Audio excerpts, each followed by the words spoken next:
It's become a ritual. Chris Froome makes strong impressions in the first big Pyrenees stage. While he was expected to show up in the Achilles climb, the title holder decided to innovate and launched the offensive in the downhill of the Col de Persourde, the last difficulty of the day. In Bagnères de Luchon, Froome grabbed his first stage in this tour.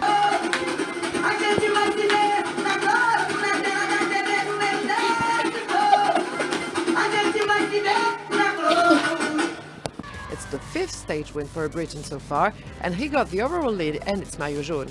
A winning strategy for the leader of Team Sky, who showed he could surprise. This can be the start of his 2016 reign.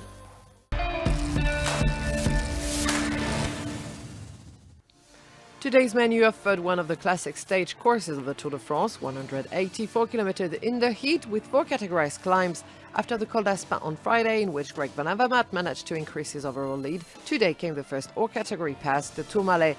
Two men crossed the top alone, Thibaut Pinot and Rafał Majka. The Pole and the Frenchman were joined by Tony Martin in the downhill, while Van Avermaet was running out of form and lost his yellow jersey. For his part, Pinot maintained his effort and passed the Orquette d'Ancizan summit ahead of his companions. Behind, Team Sky and Mikel Landa in particular led the small favorites group with Froome, Quintana, Contador, Valverde.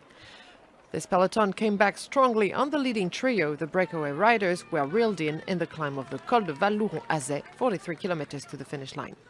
The dream of a stage win was taken away from Pinot, who missed sporting the polka dot jersey, which went to Majka for a mere point.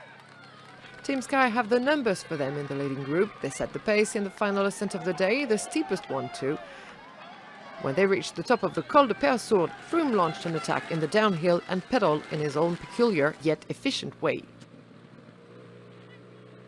The two-time Tour de France winner was impressive in the descent and won in Bagnères de Luchon, 13 seconds ahead of his pursuers.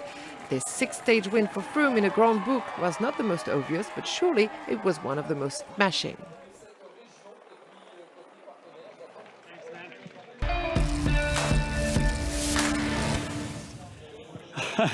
Bit of fun, really. It was.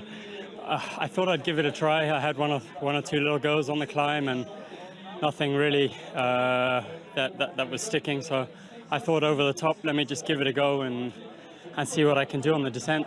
See if I can catch someone out. And yeah, I mean, I don't know. Maybe I spent a little bit too much. Let's see. I guess tomorrow's going to be a really hard day. So 20 seconds, more or less. It's not a huge margin, but yeah, I mean, I'll take every second I can get at this point.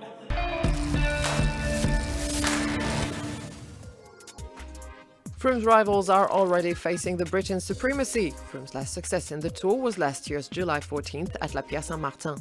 Fourth of the day, Romain Bardet showed he was in good form and handled well the final climb. Froome's feat allows him to reach the top of the leaderboard after 1 week in the race. Thanks to the bonuses, the Briton lies 16 seconds ahead of Adam Yates, the best young rider. Dropped in the last descent, Contador finished 1 minute 41 behind Froome.